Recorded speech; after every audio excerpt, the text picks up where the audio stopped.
پسرت آقای خامنه‌ای آمده هزاران میلیارد تو بانک آینده پول مردم رو خورده، به جواب اینا رو بده. آمریکا 28 مرداد چه کار کرده؟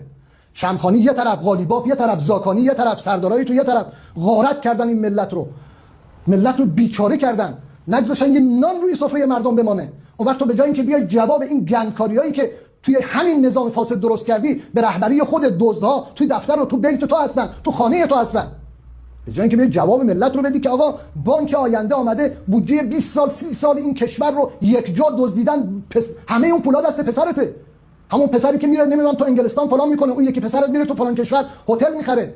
سردارات پولهای این مملکت رو میدزدن میبرن تو کانادا، تو استرالیا، تو اروپا، تو آمریکا، تو قمارخونه ها، تو کشتیهای تفریحی و هواپیماهای خصوصی بچه‌هاشون دارن عیش و عشرت میکنن. مردم کف خیابون نون ندارن بخورن، برنج براشون شده کیلو 400,000 تومان، لوبیا شده 700,000 تومان. شما اینا رو اصلا میفهمید؟ نه نمیفهمید، چون شما اصلا احساسی از فقر ندارید. شما اصلا نمیفهمید فقر یعنی چی. شما نمیفهمید یه پدر وقتی شب میره خونه نمیتونه یه نون برای خانواده‌اش ببره یعنی چی.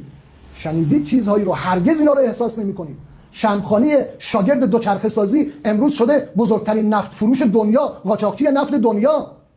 وقتی تو میای برای ملت از آمریکا میگی، اونقدر شما زجر درد به این ملت وارد کردید که این ملت اصلا نمیتونن به آمریکا فکر بکنن، نمیتونن به دیگران فکر بکنن. کدام دشمن خارجی، کدام کشور بیگانه اون مقدار که شما به این ملت زجر دادید، شکنجه کردید، نابود کردید زندگی مردم رو، کدام دشمن بیگانه این کار رو کرده؟ کدام دشمن بیگانه؟ همین حمله 12 روزه که این مقدار کشور بمباران شد به اندازه یه دزدی کوچولوی اطرافیان تو نمیشه. بعد به جای اینکه جواب مردم رو بدی، میای میخوای با بزرگ کردن آمریکا و داستان سرایی از 28 مرداد مردم رو ببری به یک سمت دیگه.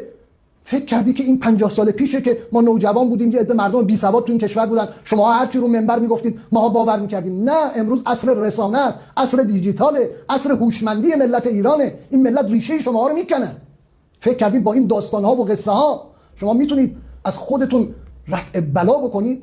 گارد جاویدان مردم ایران هم آمد، باید راجع به اون فکر کنید.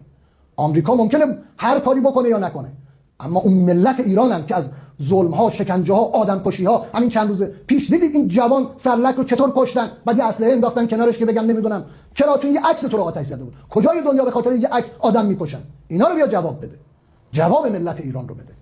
خدا رو شکر که خودت اعتراف کردی، بزرگترین مژده رو به ملت ایران دادی که همون آمریکا هم دیگه از تو نمیگذره، گفته یا تسلیم بشید یا شما رو نابود میکنم. این جنگ شماهاست با آمریکا، باند مافیای خامنه‌ای مسلط حاکم بر ایران با آمریکا و دشمنان خودش. این جنگ ملت ایران نیست، ملت ایران هم واردش نمیشن. تمام شد اون روز.